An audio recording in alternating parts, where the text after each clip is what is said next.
Bonjour à tous et bienvenue dans Sublime. Ici, on raconte l'intime.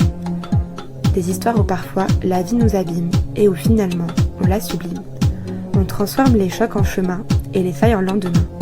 Pas de vérité unique, pas de discours magique, juste des récits authentiques. Parfois c'est un geste, un art, un voyage ou un sport qui redonne l'élan et qui rallume l'instant. Ici, pas de leçons toutes prêtes, juste des témoignages honnêtes. Dans cette série spéciale, je vous emmène sur la Via Francigena, un pèlerinage qui traverse l'Italie de Rome à Brindisi.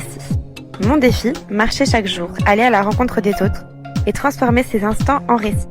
Pour raconter cette aventure, j'ai choisi un personnage, Méline. Elle est un peu comme moi et aussi un peu inventée. Elle est joyeuse, curieuse et parfois sarcastique. Et c'est à travers ses yeux que vous découvrirez ce chemin.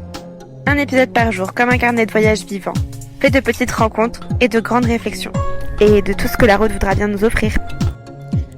Coucou, on se retrouve pour une nouvelle journée. Aujourd'hui, je fais une grosse journée parce qu'il y a à peu près 30 km à faire, avec plus de 900 mètres de dénivelé, et c'est le retour du soleil, donc ça c'est trop cool, mais du coup, il fait chaud. Là, ça fait à peu près 2 heures que je marche. Le tracé, il est un peu bizarre, ça a pas été trop mis à jour, je pense, parce que là, en tout cas, ça fait 1 heure que j'ai traversé les champs. C'était pas très praticable. Je vous avoue, j'avais un peu peur de me casser la figure, parce que j'étais dans la terre, dans les hautes herbes, et puis là, je suis un peu essoufflée parce que ça monte beaucoup. Bon, écoutez, je vous tiens au courant de la suite.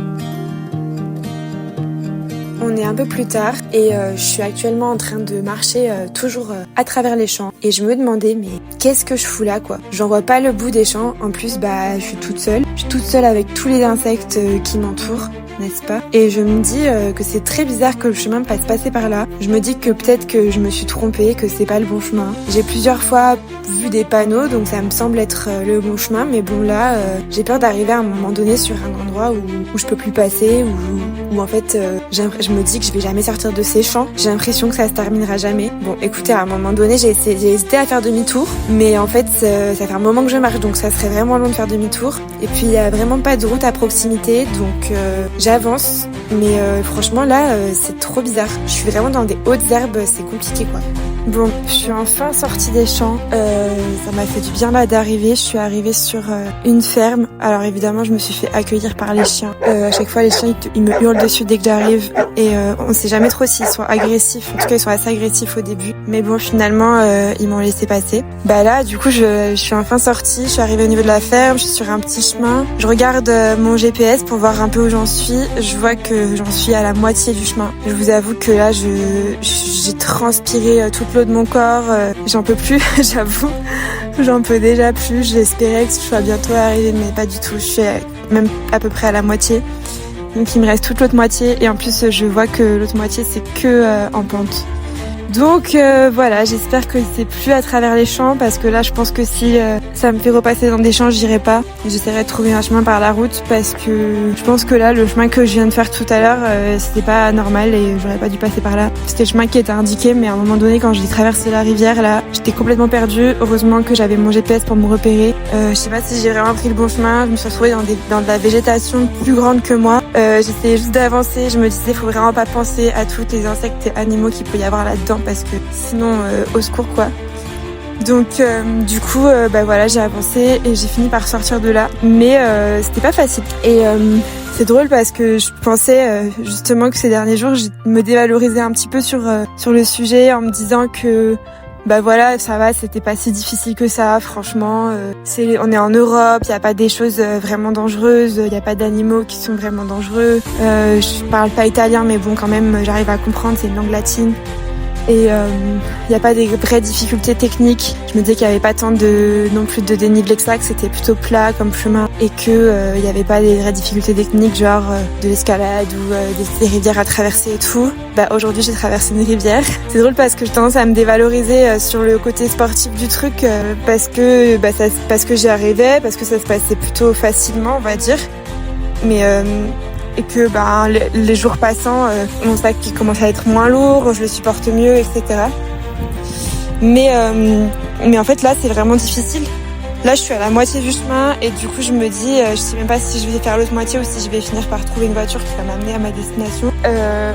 Je vous dirai, mais en fait, ouais, non, je suis pas une sportive de haut niveau, donc c'est pas facile pour moi en fait. Et ça restait un vrai challenge sportif. Et je pense que aujourd'hui, c'était un jour fait pour me rappeler de ça, pour me rappeler que non, c'est pas si facile, que le challenge est vraiment présent et que tout n'est pas acquis, qu'il faut quand même que j'arrive au bout et que peut-être. Et là, je me dis, est-ce que je le vis? Je suis en train de me demander si je le vivrais mal, si je dois pas finir la journée. Bon, on verra tout à l'heure.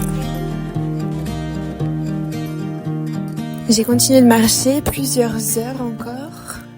J'étais plus à travers les champs, sur un petit chemin de terre, mais à travers plutôt des champs d'éoliennes cette fois-ci. C'était très très long et c'est des grandes routes où il y a vraiment personne qui passe. J'ai dû voir une ou deux voitures passer depuis quelques heures. Et là j'avoue que je commence à plus en pouvoir parce qu'en plus je suis en plein soleil. Il fait très très chaud, il n'y a pas du tout d'ombre. Donc du coup je marchais. Quand tout à coup je vois une voiture arriver, je le regarde et puis il s'arrête et puis il me dit vous allez où et tout. Et là je lui dis écoutez là je vais à Faeto. Et il me dit venez avec moi, je vous amène à Faeto. Là j'en peux plus, il me restait encore bien 3 heures de marche facilement. C'est un petit papy qui conduit une sorte de voiture de travail. Dans sa voiture il y a plein d'outils, je sais pas ce qu'il fait comme travail, il doit être technicien de quelque chose. Et du coup, désolée je suis essoufflée quand je vous parle, je suis encore en train de marcher. Mais du coup, il m'amène jusqu'à Faeto et je me dis mais merci quoi. Parce que là, c'est vrai que j'en pouvais plus, j'allais marcher encore 3 heures. Bon, j'aurais pu y arriver, mais c'était beaucoup. Voilà, il me dépose et il me dit moi c'est Enzo et tout.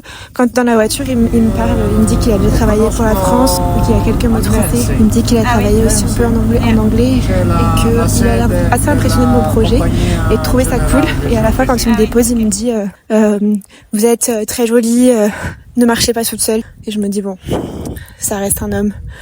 Il sait pas qu'une femme peut faire des choses toute seule. Et il me dit c'est bien mais marche pas toute seule et tout, ça c'est dangereux.